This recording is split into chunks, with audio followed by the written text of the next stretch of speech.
دیکھیں نا جن سے اللہ ناراض ہوتا ہے ان کو تو یہ سائن ہی نہیں ملتے، وہ تو فل مزے میں ہوتے ہیں، ان کو نہ کوئی مصیبت آتی نہ کوئی پرابلم آتی. جیسے اللہ کے نبی صلی اللہ علیہ وسلم کو اللہ نے کہا کہ ان کا جو مزہ ہے، ان کا کھانا پینا، ان کی عیاشی آپ کو دھوکے میں نہ ڈالے.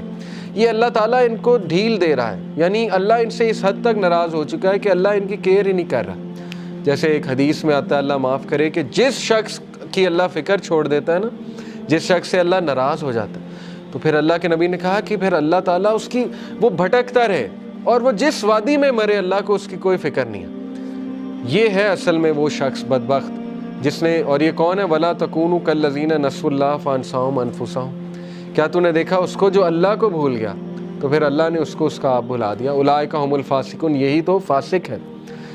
تو اس لیے یہ مت سوچیں کہ اللہ نے آپ کو بھلا دیا. ایز لانگ ایز آپ کے پاس وہ لوگ ہیں جو آپ کو تھپکی دے رہے ہیں، ایز لانگ ایز کوئی بھی آپ کو جنٹل کائنڈ کوئی ریمائنڈر آ جاتا ہے